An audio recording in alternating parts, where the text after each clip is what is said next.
Hello, my name is Luke Middlebrook. Over this past week, I've been doing a lot of research on a few things, namely body language, and I've learned a lot. So tonight, I'm going to be giving you a few distinct tips that I've picked up over the past week that will help you in your communication. That's going to make your communication so much simpler, straightforward, and it's going to help you get what you need and get what you want out of all the conversations that you have. The first thing, maybe you're seeing it as I do it now, is to smile. We want to smile.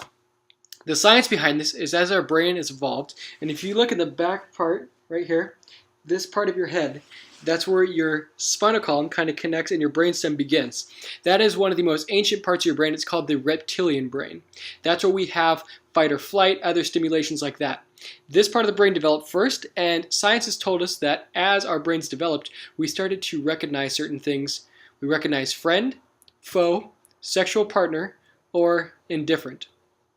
Friend, when you notice someone who's a friend, brainstem goes off and your brain starts to fire.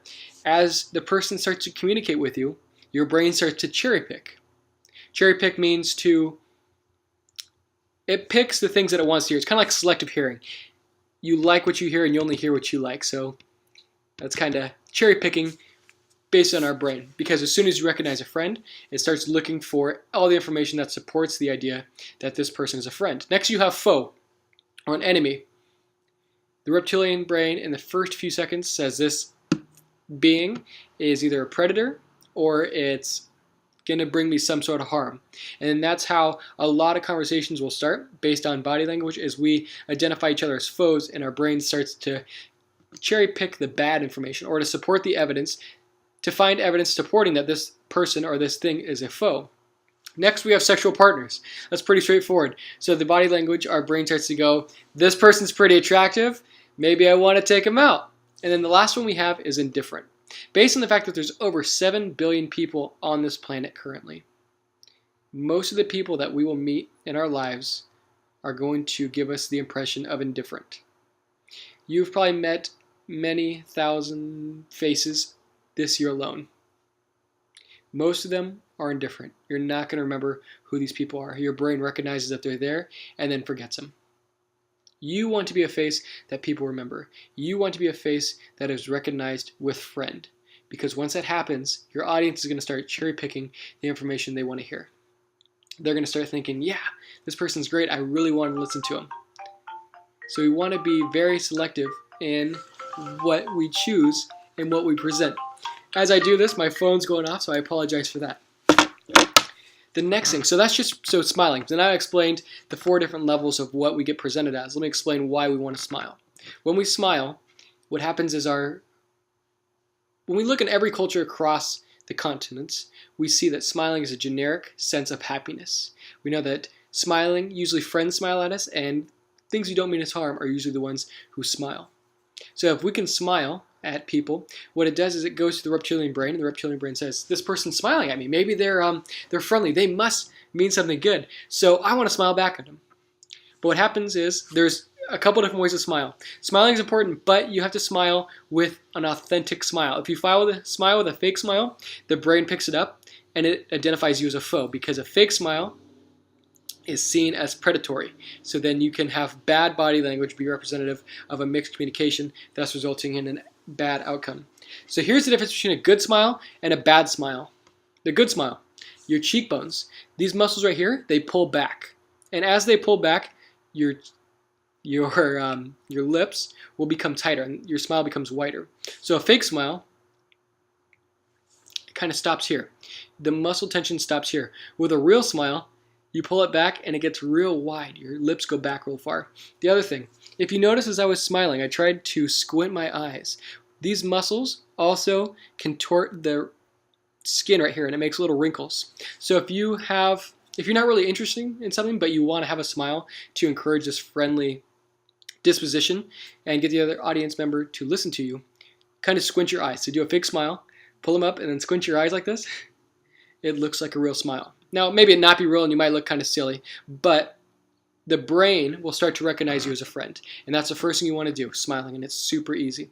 The next thing that I've been trying to do, I read all this last week, so I'm still trying to implement it, is raise your eyebrows. So as you're talking, you smile, kind of squint your eyes and you raise your eyebrows. And it looks kind of ridiculous, but as you talk, you kind of keep raising your eyebrows like this. What happens when we raise our eyebrows, it's a sense of connection, like, oh yeah, they identify you.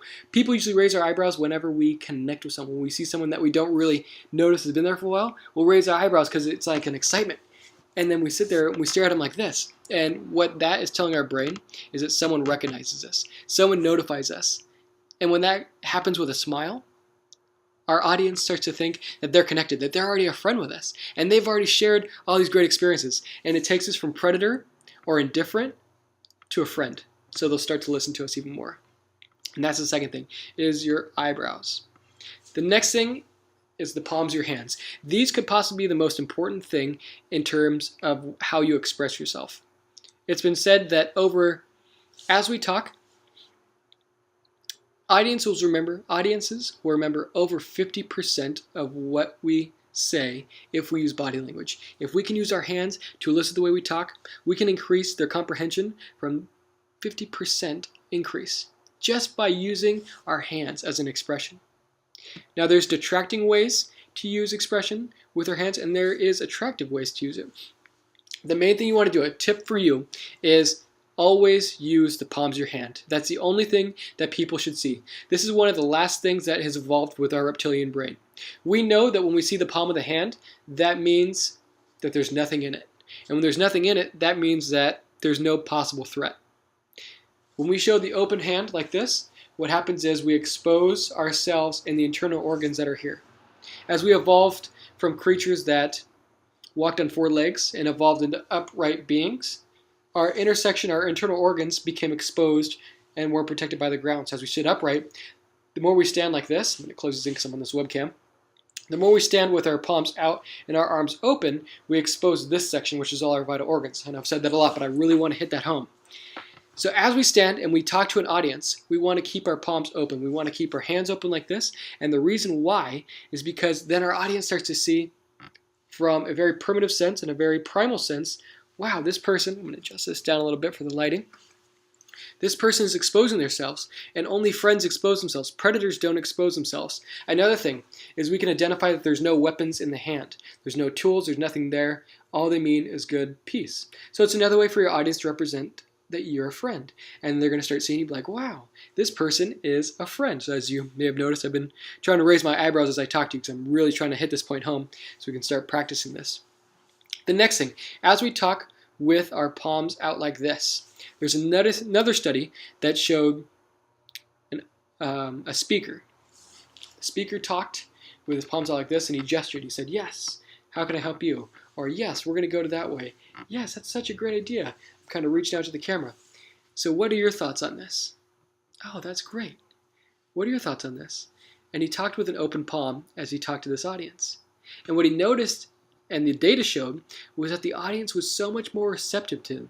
The audience was so much more willing to listen, simply because they talked with an open palm.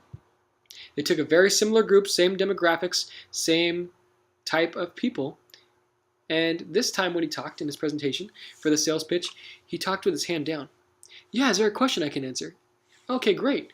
What about you? Oh, wonderful. What are your thoughts on this? Talk with the palm down. What they noticed is that the audience was less receptive. It was still somewhat of a positive message, but it was definitely not as positive as before. And I think one of the things why is just a simple shift of the hand. We went from this to this. Lastly, the presenter then pointed his finger. What are your thoughts? What are your thoughts on this? What are your thoughts on this? And they pointed fingers. From here on out, after you've seen this video, you will never point your finger again. You are never going to point your finger again. The reason why? Pointing your finger is a directive. This is an order in the sense of you're giving someone a direction. And this is what's seen in the brain simply as a directive movement. So you're now taking this presence of authority. When you go like this is a straight direction, and it's more of a tone of not a direction, but more strongly encouraged motion, such as, we're going to do this. You're kind of taking the upper hand. This one itself is very open. It's very passive. It's very engaging. People want to see this. So Main thing from now on, every time you're in a classroom, every time you're talking to people, every time you want to get someone's opinion, yeah, that's great. Whatever it is, palm down, no matter what it is. Disneyland employees, I found this out too. Disneyland employees will never point with one finger. They will only point with two fingers or the open gesture.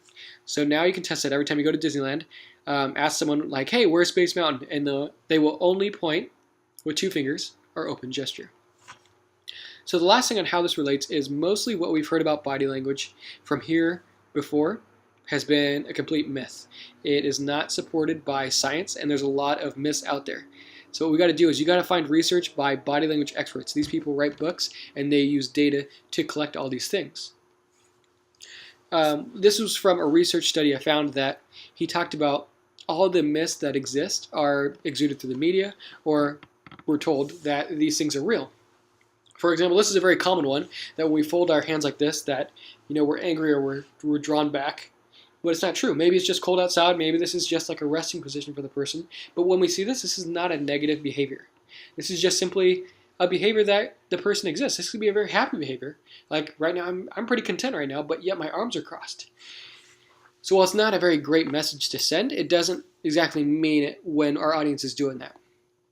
If ever you have an audience, the main way to tell if they're engaged or not is simply by looking at the way their feet are pointed. So right now, just look down at your feet. If your feet are pointed towards the screen and watching me, right now you're pretty engaged in this lesson. If they're pointed away, such as like maybe pointing to the right or to the left, you're thinking about whatever's in that direction. If we're educators, we can always see this because towards the end of the day, as we watch our students, their feet will start to shift towards the door, mainly because they are thinking about leaving. So if you ever want to do a check for speaking or doing something that you want to see if your audience is with you, see what position their feet are pointing. That's just a simple way to do it. So this is over the past week what I've found for the 20% project and done a lot of research on body language. I will be having more. I think this was more effective than using writing. I didn't think that a blog would be a very appropriate way. It's kind of like going to a cooking class and then having the chef tell you how to cook without even showing you. So I want to make sure that I showed you the body language and kind of gave you the experiences so that you could see, palm out, what it looks like, and then make sure to use your eyebrows up, make your wrinkles so you have real expressions, and just kind of know what to look for in body language. I'll be doing a lot more research on this, and I will keep posting videos like this, so I hope you enjoyed this one, and look forward to the next one. Have a great night, and start using all of these tips. These are definitely going to help you. Sorry, side note. So by the way, I was going to end this, but now I'll hit these 2 points, because if you haven't got off by now, then you need to hear this. I went on a date this past week, and I used these skills, and it totally works. I watched the girl's feet, and they're pointing at me. I'm like, wow, this girl's really interested. And then I did a few things like open gesturing, my eyebrows, smiling, and it really worked. Last night, I went to get frozen yogurt, and I go to the frozen yogurt place. I'm like, hey, how are you doing today? And I'm like, I just raised my eyebrows, I did the smile, and just started talking to this person, this girl that was working there. And when it came time to pay for my frozen yogurt, she's like, that'll be like $5.67. And I pull out a $5, and I go, okay. And I thought it was only like $5. So I turned to my buddy, I'm like, hey, do you have $1? And she looks at me, she goes, oh, I'll just give you the senior citizen discount, which, I mean, she said it, I didn't ask for it, so that's why I don't feel too guilty about it. But she's like, I'll give you the senior citizen discount. And she discounted my frozen yogurt simply because I was engaging her in positive body language. Never met the girl before, just simply talking to her using this body language, just smiling, nodding, using my open hand gestures, pointing my feet towards her, ways that she knows that I was engaged in her. And it was so weird to see how these people respond. And they're so willing to help you out in little things, and they're so willing to want to talk to you even more.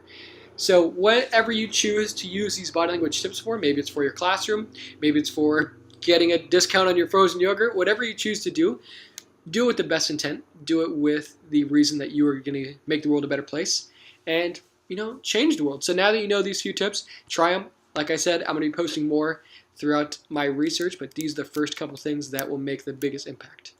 Have a great night. I look forward to making another one of these videos. Have a good night.